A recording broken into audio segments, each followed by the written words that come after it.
TLC 4x4, and this is our latest build, a 1993 FZJ80 Toyota Land Cruiser. We approached this 80 series the same way we do all of our builds. We separated the body from the chassis, and we stripped everything down to the bare metal and inspected for rust. We repaired any rust if needed, and in this case, since we're running a 2JZ engine, we had to chop off the OEM engine mounts and weld on new engine mounts for the 2JZ engine and all of the components that go along with that. Once we welded on the new engine mounts, we powder coated the frame and prepared it to meet the body. Similar to the chassis, we stripped the body down to the bare metal and addressed any rust that we found. From there, we applied a bed liner to the bottom of the truck to prevent corrosion. Once that cured, we painted the exterior of the body, the doors, the hood, everything. The color, which is the first thing you'll notice, is a custom formulated green. A few people have asked us if it's an OEM Toyota color or an OEM color from another manufacturer,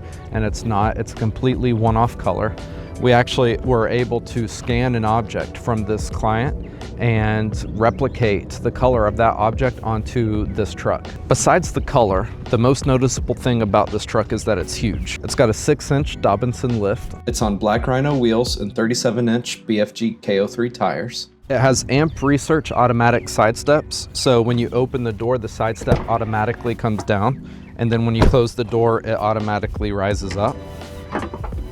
On the roof, it's got a Gamma VD roof rack with a Baja Designs laser light bar. And that about does it for the exterior. It's an OEM body. We didn't do any major modifications. Quite simple exterior, really. Moving on to the chassis. This is a triple lock truck from factory. We've talked about the 6-inch lift using Dobinson suspension. It's got SLE front lower control arms. And attached to those control arms are limit straps. We actually installed those limit straps to prevent the front drive shaft from making contact with the sway bar. We've got a big brake kit from Master Power Brakes. They actually used this Land Cruiser to develop that kit. They came over to our shop, scanned all of the components, and designed their 80 series Land Cruiser big brake kit using this specific vehicle.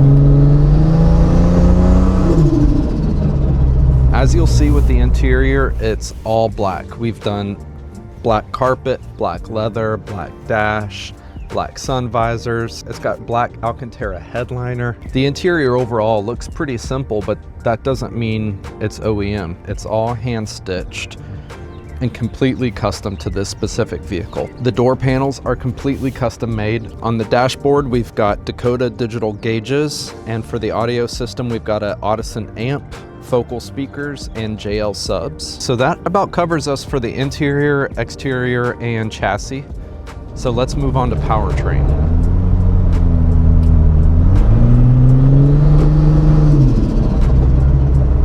So most of the time when it comes to powertrain for our Land Cruiser restorations, customers usually want one of two things. They either want the original engine that's been completely rebuilt back to factory specs, or they want something like a LS3 brand new crate engine with 0 mileage and a warranty from the factory. In this case, we actually didn't go with either of those routes. This might be the wildest engine build we've done to date. So what you're looking at here is a billet 2JZ made by Bullet Race Engineering. It's got a billet wet sump oil pan from Autobahn Motorsports, and it's got Daily Engineering wet sump oil pump. It's got a Plasma Man intake throttle body and fuel rail. The turbo is a 6466 next gen turbo from Precision Turbo. It's got a dual port wastegate and a tile blow off valve with a ETS intercooler. A crazy stat about this engine build is that the block itself is actually capable of up to 2,500 horsepower, but we didn't go anywhere near that. We're on a conservative pump gas tune at 530 horsepower to the wheels, and that's with these 37-inch tires. Also interesting is that it's flex fuel capable. It can run E85, which would give it more power. The tune actually auto adjusts, and it will detect if you're putting E85 in, and the tune will adjust to E85. And of course, before all of that power can get to the wheels, it's got to go through the transmission.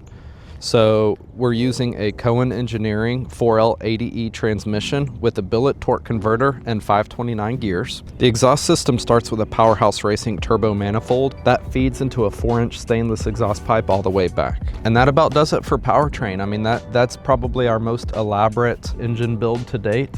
It's extremely fun to drive.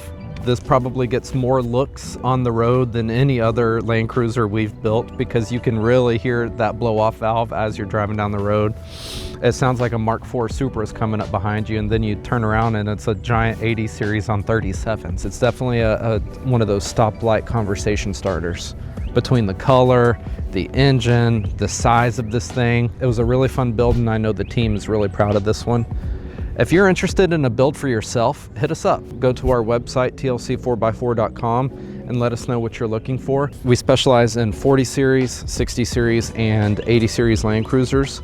We could go an OEM restoration route, or we can do something super wild and custom like the truck you see behind me, or we can do something in between, whatever you're looking for. If you're not quite in the market for one of these things yet, but you still love the Land Cruiser content, keep following along. We're on Instagram, we're on YouTube. We're always talking about the Land Cruisers that we're building. So there's gonna be a steady flow of Land Cruiser content throughout the year.